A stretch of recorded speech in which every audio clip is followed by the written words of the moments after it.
Olá e bem-vindos! Sabe aquela ideia que a gente carrega, quase como um software instalado na cabeça, de que a gente precisa sempre melhorar, ser melhor, para merecer as coisas boas da vida? Uhum. O nosso material de hoje pega essa lógica e, assim, joga uma bomba nela. Vamos mergulhar em O Evangelho Maltrapilho, de Brennan Manning, um livro que propõe uma visão radicalmente diferente sobre para quem é de fato a mensagem do amor divino. É uma proposta realmente chocante. A premissa central do Manning é que o cristianismo, na sua essência, foi meio que sequestrado por uma cultura de performance, de perfeccionismo. Entendi. Ele argumenta que a mensagem original não era para os bem-sucedidos, os moralmente impecáveis, sabe? Aqueles que têm tudo sob controle. Era para os maltrapilhos. E ele usa essa palavra de propósito, né? Sim, de propósito, para descrever os quebrados, os exaustos, os que se sentem um fracasso, os que estão cansados de fingir.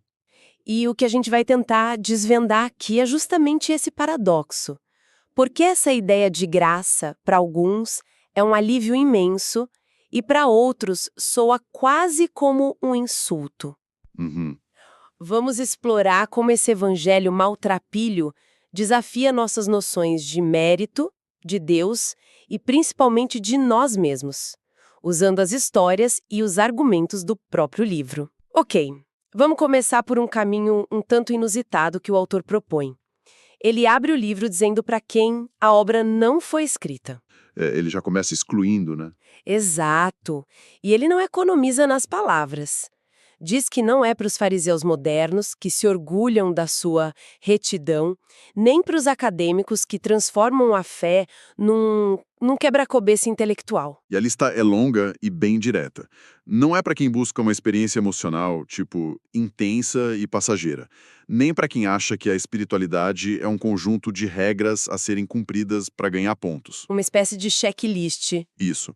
Ele é muito explícito ao dizer que não é para os complacentes, para os autossuficientes. Basicamente, se a pessoa se sente confortável, segura de si, como se já tivesse entendido tudo. Manning diz com todas as letras. Este livro provavelmente não vai te dizer nada. Certo. Essa é uma lista de exclusão bem grande. Quase parece que ele está tentando afastar o leitor. Então, quem sobra no final dessa peneira toda? Se não é para os bons, é para quem? É aí que a mensagem central aparece. Ele diz que o livro foi escrito para os dilapidados, os derrotados e os exauridos. Palavras fortes. Muito. Para os que se sentem sobrecarregados pela vida, os que vacilam, os que têm joelhos fracos. É para quem já tentou de tudo para ser bom e falhou. E o mais poderoso é quando ele se inclui nesse grupo. Ah, sim. Ele confessa: escrevi este livro para mim mesmo e para quem quer que tenha ficado cansado e desencorajado ao longo do caminho. É uma carta de um maltrapilho para outros. E essa ideia de estar cansado, desencorajado, bate de frente com a grande narrativa da nossa cultura, a do self-made man, sabe? Da pessoa que se constrói pelo próprio esforço. Totalmente. Manning diz que, mesmo sem saber, muitos de nós somos pelagianos praticantes. Certo.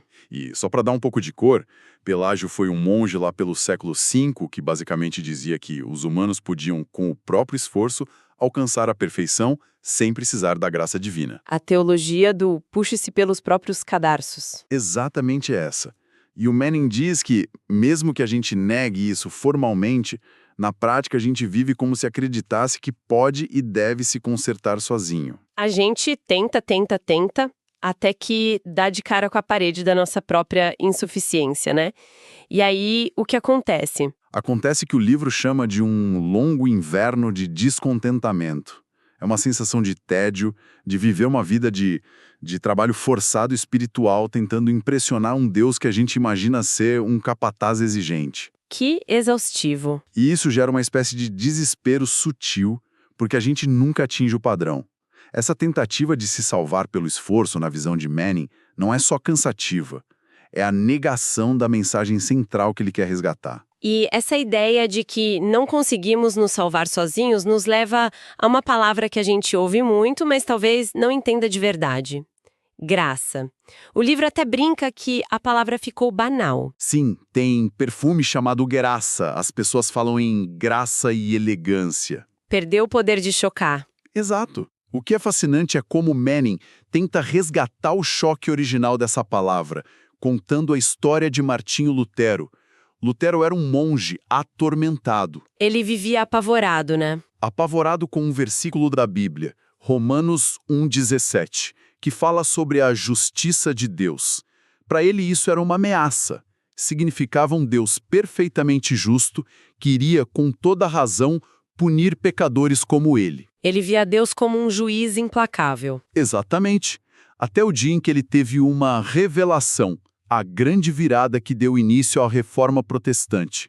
Ele finalmente entendeu que a justiça de Deus ali não era o padrão pelo qual Deus julga, mas um presente que Deus dá.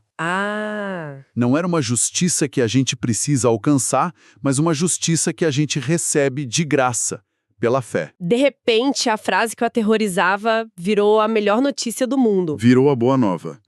O livro usa uma metáfora brilhante. Diz que a reforma foi como redescobrir uma adega repleta de graça envelhecida 1.500 anos. Uau! Estava lá o tempo todo, mas tinha sido esquecida. E esse é o escândalo. A graça não é um prêmio para os vencedores. É um presente para os perdedores. E segundo o livro, Jesus vivia esse escândalo na pele. Sim. O texto de Mateus 9 é um exemplo perfeito. Ele está jantando na casa de um cobrador de impostos, gente considerada traidora e impura, cercado por pessoas de má fama. E os religiosos da época, os fariseus, olham aquilo horrorizados. A pergunta deles é quase um resumo do pensamento religioso convencional. Por que o seu mestre come com essa gente? E a resposta de Jesus vira tudo de cabeça para baixo. Os que têm saúde não precisam de médico, mas sim os doentes. E basicamente diz, eu não vim para quem se acha justo, eu vim para quem sabe que está doente. Isso. E isso leva a uma citação no livro de um autor chamado Morton Kelsey, que para mim resume tudo. A igreja não é um museu para santos, mas um hospital para pecadores. Nossa, essa frase muda tudo, porque um museu é um lugar para admirar coisas perfeitas e intocáveis. Exato. Um hospital é um lugar de bagunça, de dor, de feridas abertas, de conserto. É uma imagem muito mais honesta e, francamente, mais esperançosa da vida real. E essa lógica de hospital subverte completamente as nossas hierarquias, a nossa mania de classificar as pessoas. O livro ilustra isso de uma forma genial com uma história da escritora Flannery O'Connor, sobre uma mulher chamada Sra. Turpin. Certo. Ela é uma mulher religiosa, dona de terras, que se acha moralmente superior a todo mundo. Ela agradece a Deus por não tê-la feito como os brancos pobres ou os negros. Uma pessoa cheia de si, que se vê no topo da pirâmide espiritual. Totalmente. Um dia, ela tem uma visão. Ela vê uma ponte de luz subindo da terra para o céu e uma enorme horda de almas marchando por ela. E o que ela vê nessa procissão abala o mundo dela. Completamente. Na frente da fila, marchando com uma alegria barulhenta, estão justamente as pessoas que ela mais desprezava. Os mendigos, os lunáticos, os deficientes. Nossa! E lá no fim da fila, vindo por último, estão as pessoas respeitáveis como ela. E o detalhe mais chocante é que ela percebe que até as virtudes que eles tanto prezavam na terra estavam sendo desfeitas, queimadas pelo fogo da graça. É uma imagem poderosa, mas eu consigo imaginar alguém ouvindo isso e pensando: peraí, então meu esforço para ser uma boa pessoa, minhas virtudes, não valem nada? É uma ideia bem radical. É dificílima de engolir. E acho que o ponto não é que as virtudes não tenham valor, mas que elas não são a moeda de troca pro amor de Deus. Entendi. Na lógica da graça, a fila é invertida. Os primeiros são os últimos e os últimos são os primeiros. A graça não anula nosso esforço, ela o coloca em seu devido lugar, como uma resposta ao amor e não como uma condição para recebê-lo. É estranho, né? O livro faz um contraste muito interessante, Por um lado, nos mostra a complexidade quase assustadora do universo. A inclinação de 23 graus da Terra que cria as estações. Se fosse um pouco diferente, os continentes congelariam. A distância exata da Lua que controla as marés para não inundar tudo. A espessura da crosta terrestre na medida certa para permitir que exista oxigênio. Sim, ele cita o astrônomo Sir James Jeans, que disse que o universo parece ter sido desenhado por um matemático puro. É uma majestade, uma complexidade que nos deixa sem palavras. E aí vem o contraponto, que é genial. Nós ficamos maravilhados com essa complexidade toda, com esse poder imenso, mas temos uma dificuldade gigantesca de aceitar o que o livro chama de a majestosa monotonia do amor de Deus. É um ótimo ponto. A ideia de que esse amor é simplesmente constante, incondicional, sem pré-requisitos. Por que será que a gente se sente mais confortável com um Deus de fórmulas complexas do que com um Deus de amor simples e avassalador? Fica a pergunta, né? Se a gente aceita que a graça é para quem não merece, para os maltrapilhos, o que a gente faz com essa informação? Por onde se começa? Boa pergunta. E a resposta do livro é brutalmente simples. Honestidade.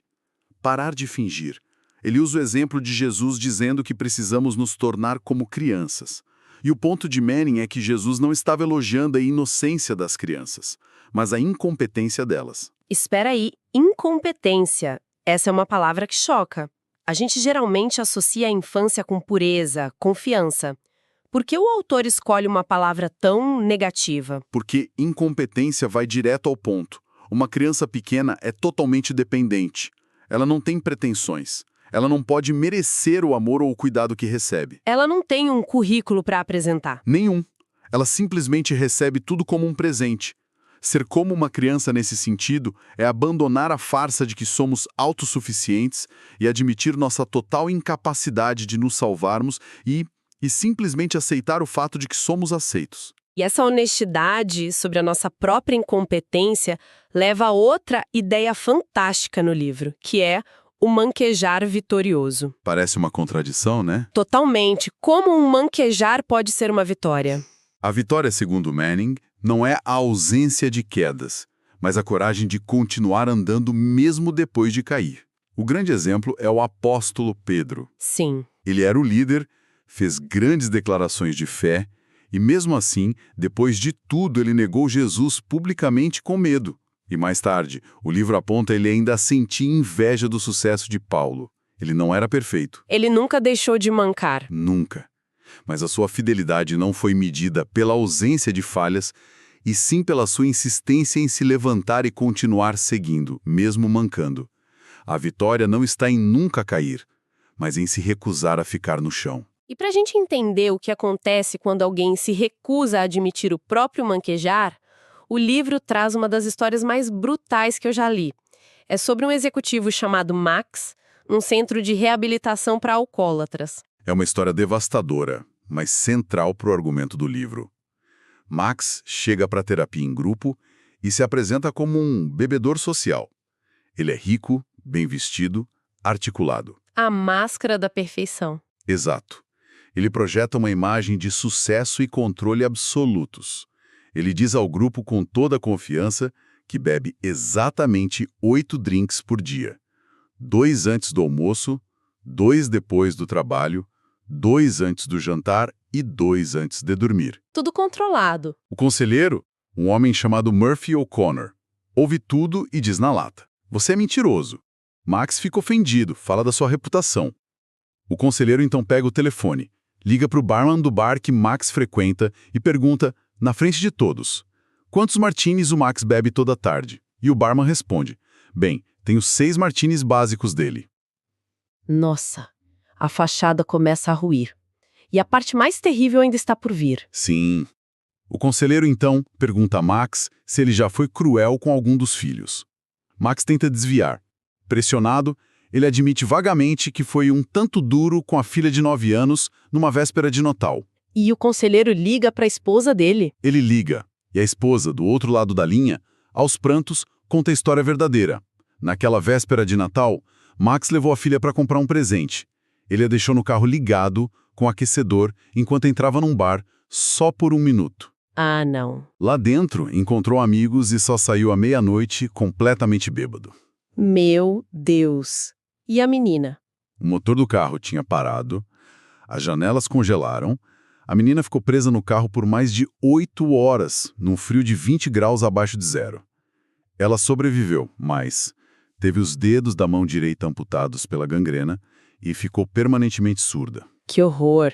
É devastador. Max desaba, cai no chão, soluçando, gritando, e o conselheiro, num ato de amor duro, pisa levemente no peito dele e o manda embora, dizendo que não dirige um centro para mentirosos.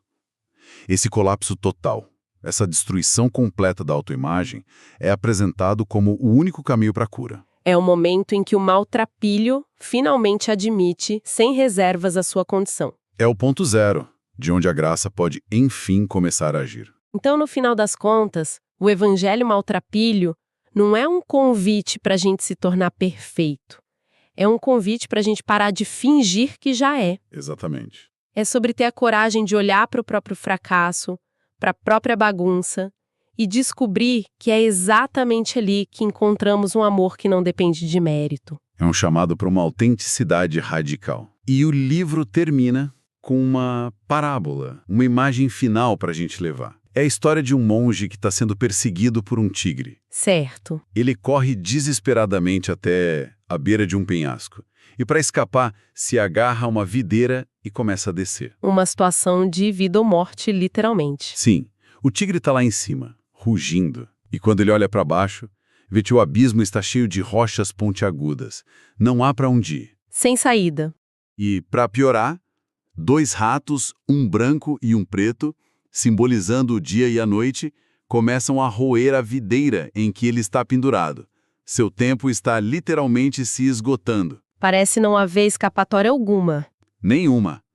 E nesse exato momento de perigo iminente, o monge vê, ao alcance da mão, um morango silvestre, vermelho e suculento. Um morango? Um morango.